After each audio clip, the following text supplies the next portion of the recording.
सभी किसान भाइयों को राम राम। आपके अपने किसान ज्ञान चैनल पर स्वागत है। किसान भाइयों, आज हम हिसार के तिलाकी गेट पे आए हुए हैं, जहां पे शक्तिवर्धक सीड हाइब्रिड सीड के ऑफिस में आए हुए हैं। तिलाकी गेट पे ऑफिस है, वहाँ पे हम बात करेंगे किसान भाइयों की शक्तिवर्धक सीड की जो KR64 वैरायटी है वो बाज़ार में अवेलेबल है या नहीं है, उसका क्या रेट है, और जो बाज़ार में बिक रही है वो ओरिजिनल है कि नहीं है। और KR64 के बारे में कहा जा रहा है कि उनका सैंपल फेल हो गया, उनको परमिशन नहीं मिली KR64 के बीज को, जिसकी वजह से बाज़ार में शॉर्टेज हो गई।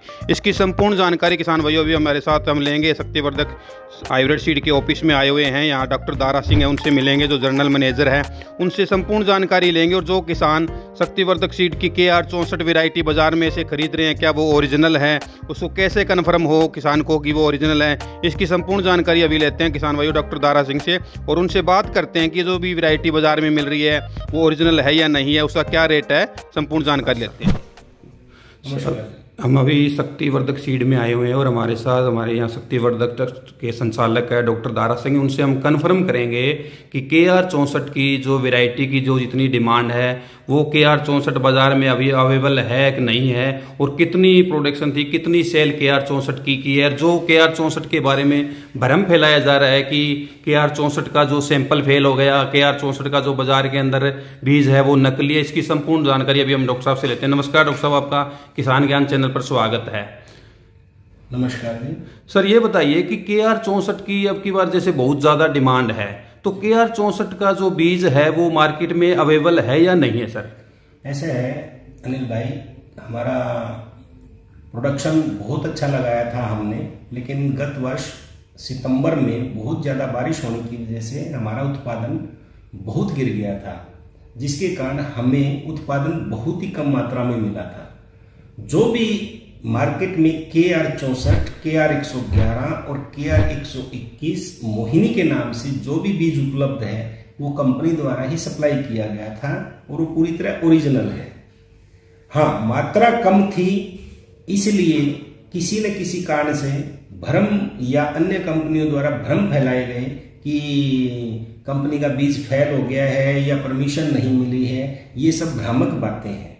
जो भी KR64 का बीज मार्केट में उपलब्ध है वो कंपनी द्वारा ही सप्लाई किया गया था, ओरिजिनल है।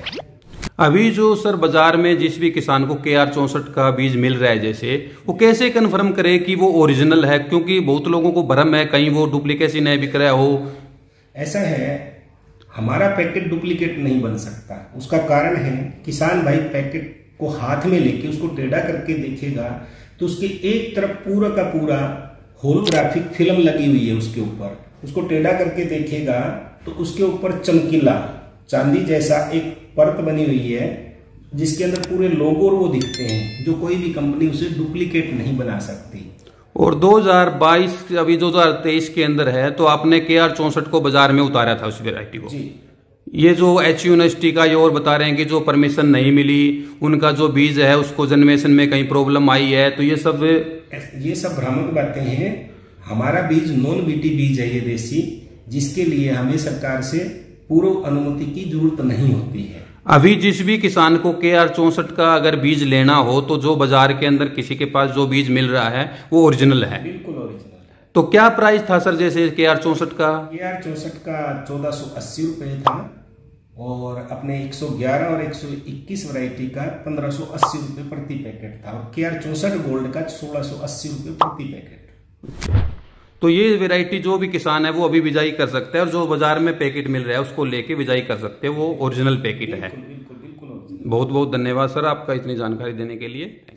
अभी जो किसान भाइयों डॉक्टर साहब ने आपको KR64 के बारे में जो बताया है, तो एक बात का विशेष ध्यान रखें किसान भाइयों, कोई भी देशी कपास का बीज आप बाजार से लेते हो तो उसका बिल ओरिजिनल जरूर रहे, ताकि आपको कन्फर्म हो सके कि वो ओरिजिनल बिल है, क्योंकि अभी डुप्लीकेसी का बहुत ज़्यादा चर्चा चल रही है। तो कोई भी वैरायटी का आप चाहे शक्तिवर्धक सीड का लो या कोई भी वैरायटी का आप बीज लेते हो तो उससे बिल जरूर मांगे पक्का, ताकि आपको विश्वास हो सके ये ओरिजिनल बिल है या उसमें कोई समस्या आ सके आए तो आप इनसे बात कर सके और बिल दिखा सके। तो आप इसे ध्यान रखें किसान भाइयों कि आप कोई भी वैरायटी का जो बीज करते हो, बीज खरीदते हो देशी कपास का, तो उनका पक्का बिल दुकानदार से जरूर मांगे, उसके बाद में ही वैरायटी ले। अगर आप वो दुकानदार बिल देने में आनाकानी करती है तो कहीं ना कहीं उस वैरायटी में प्रॉब्लम है किसान भाइयों। तो आप विशेष ध्यान रखें कि जो भी वैरायटी देशी कपास का बीज खरीदे उसका पक्का बिल ले। आज के किसान वीडियो में किसान भाइयों बस इतना ही, फिर एक नए वीडियो के साथ फिर मिलेंगे। जय हिंद, राम राम।